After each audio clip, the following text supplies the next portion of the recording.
আমার হযরত মুসা আলাইহিস সালাতু ওয়াস সালাম, পয়গম্বর মুসা আলাইহিস সালাম তিনি খিজির আলাইহিস সালাতু ওয়াস সালামের সাথে দেখা করতে যাবেন। খিজির আলাইহিস সালাতু ওয়াস সালামের সাথে দেখা করতে যাবেন মুসা আলাইহিস সালাতু ওয়াস সালাম। দেখেন সেখানেও কিন্তু আল্লাহ তাআলা ইলমের কথা এনেছেন।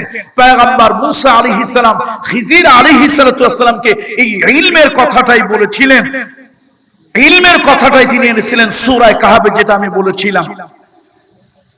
ফাওয়াজাদা আবদাম মিন ইবাদিনা আতাইনাহু রাহমাতাম মিন ইনদিনা ওয়া আল্লামনাহু মিন লাদুন্না ইলমা। আল্লাহ তাআলা বলেন, হযরত মুসা আলাইহিস সালাম এবং তার সঙ্গী ইউশা বিন নুন, আল্লাহ তাআলা আমাকে সুযোগ দিয়েছিল। এই গত অক্টোবর মাসে আমি জর্ডান গিয়েছিলাম। বাইতুল মুকদ্দাস মসজিদের 30 কিলোমিটারের মধ্যে সেখানে ইউশা বিন নুন আলাইহিস সালাম তার কবর।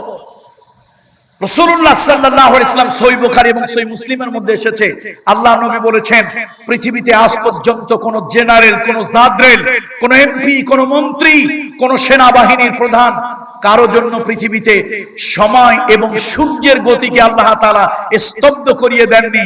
একজনের জন্য আল্লাহ তাআলা সময় এবং সূর্যের গতিকে থামিয়ে দিয়েছিলেন। সেই মহান ব্যক্তিত্ব হলো ইউশা বিন নুন। আল্লাহু আকবার বলবেন না?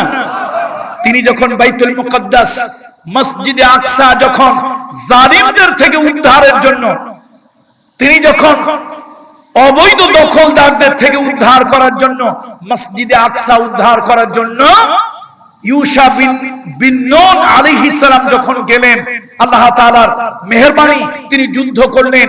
সেই যুদ্ধে দিনটা ছিল জুমার দিন। কোন দিন ছিল বলেন তো? জুমার দিন ছিল। এই জুমার দিনের সূর্য ডুবে গেলে ইয়ামুস সাbt, শনিবার শুরু হবে। শনিবার তো ইহুদিরা কোনো কাজ কারবার করে না। যদি ইউশা বিন নুন এই জিহাদে অংশগ্রহণ করেন, নানান ধরনের কথাবার্তা তার বিরুদ্ধে হবে। দেখেন হযরত ইউশা বিন নুন আল্লাহর কাছে ফরিয়াদ করলেন, আল্লাহ, যুদ্ধের এমন একটা পর্যায়ে চলে গিয়েছি, আরেকটু যদি যুদ্ধটা লম্বা করা যায় তাহলে অবশ্যই তাদের হাত থেকে বাইতুল মুকদ্দাসকে আমি পুনরুদ্ধার করতে পারবো। আল্লাহ তাআলা আপনি সূর্যকে থামিয়ে দেন। সূর্য যদি ডুবে যায় তাহলে আমার যুদ্ধের অস্ত্র এমনি ছেড়ে দিতে হবে, যুদ্ধ বিগ্রহ বন্ধ করে দিতে হবে। আল্লাহ তাআলা আজ পর্যন্ত পৃথিবীর কোন ব্যক্তির ডাক আল্লাহ তাআলা সূর্য বন্ধ করে দেননি, সময়ের গতিকে আল্লাহ তাআলা বন্ধ করে দেননি। রাসূল আকরাম সাল্লাল্লাহু আলাইহি ওয়াসাল্লাম বলেছেন, ইউশা বিন নুন দোয়া করেছিলেন, আল্লাহ তাআলা তার জন্য সময়ের গতি, সূর্যের গতিকে আল্লাহ তাআলা স্তব্ধ করে দিয়েছিলেন। সেই ইউশা বিন নুন যখন খিজির আলাইহিস সালাতু ওয়াস সালামের সাথে দেখা করতে যাবে, আল্লাহ তাআলা সূরা কাহফে ঠিক সেই ইলমের কথাটাই আল্লাহ তাআলা তুলে ধরেছেন। ইলম ফাকালা লাহু মূসা হাল আত্তাবিউকা আলা আন ইউআল্লিমানা মিম্মা উল্লিমতা রুশদা, আমি কি আপনার সাথে থাকতে পারি?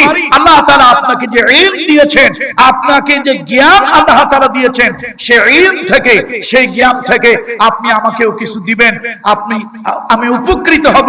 আল্লাহ তাআলা যে জ্ঞান আপনাকে দিয়েছে, তাহলে বোঝা গেল যার তার ইলম গ্রহণ করা যাবে না, যার তার ইলম নেওয়া যাবে না।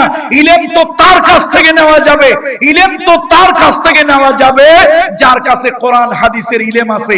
ডিজে পার্টি, ডিজে জিকিরের ইলম থাকলেই তার কাছ থেকে ইলম নেওয়া যায় না। কথা ঠিক কিনা বলেন? একজনের কাছে ইলম আছে, তবে সেই ইলমটা কিসের ইলম আছে বলেন তো? ডিজে জিকিরের ইলম আছে। আচ্ছা, সেই ইলম কি গ্রহণ করা যাবে? ইলম কারটা গ্রহণ করা যাবে? যার কাছে কোরআন হাদিসের ইলম আছে, তার ইলমই তো আপনাকে গ্রহণ করতে হবে। ডিজে ইলম যার কাছে আছে, সেই ইলম গ্রহণ করা যাবে না।